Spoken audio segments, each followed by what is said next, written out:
Imagine waking up with no alarm, no calendar, no meetings, no place you're already late for.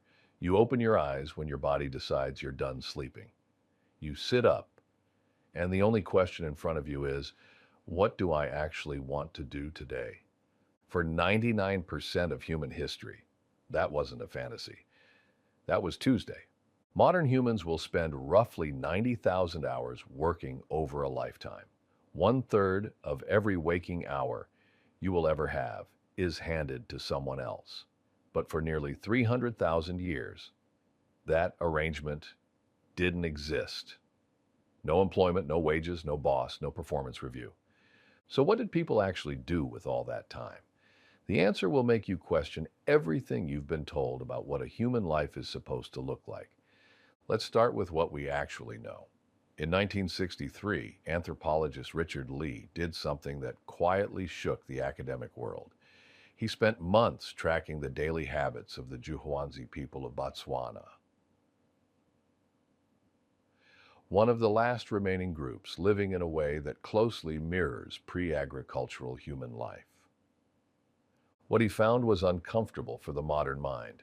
Adults spent roughly 17 hours per week securing food, 2.5 days.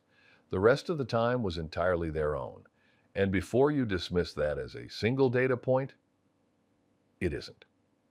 Whether it's the Hadza in Tanzania, the Ashe in Paraguay, or the Martu in Australia, across different continents and climates, the result is the same: 15 to 20 hours a week on survival. Everything else? Free. For context, you probably work twice that, every single week. But the most compelling evidence doesn't come from living people. It comes from the bones. When scientists compare ancient human skeletons to those of early farmers, the difference is stark. Farmers were shorter, their spines showed the damage of repetitive labor, and their teeth were rotting from grain-heavy diets.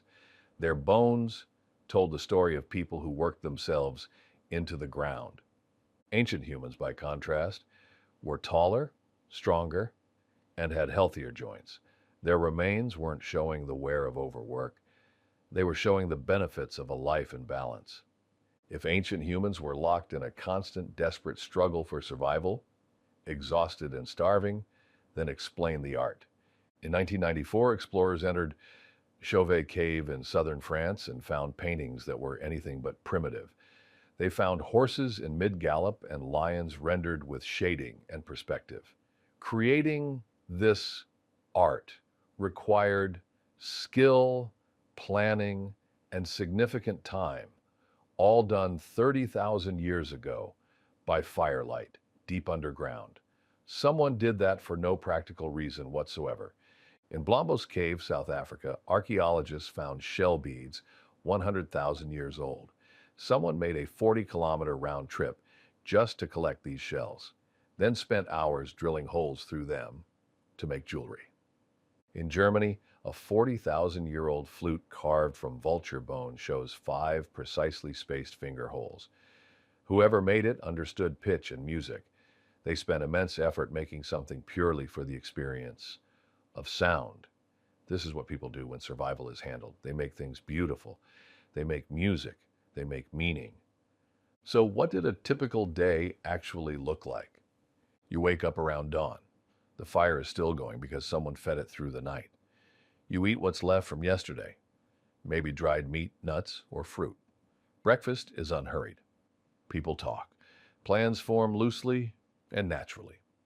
Mid-morning, a small group might head out to hunt or gather, not every day. If there's enough food left from 2 days ago, nobody goes anywhere. The morning is spent on other things: sharpening tools, preparing hides, or weaving. This work isn't frantic, it's skillful. It's done because competence earned respect. When hunting did happen, it looked nothing like the movies. Humans are persistence hunters. We don't outrun prey, we outlast it. We track an animal at a steady pace for hours until it overheats and collapses. We are the only species capable of this because we sweat to cool down while running. The hunt takes 3 to 6 hours, and by early afternoon, The productive part of the day is done. The afternoon belongs to everything that doesn't have a name in our productivity culture. People rest, they sit in the shade, they talk, they groom each other to build social trust. They nap without guilt.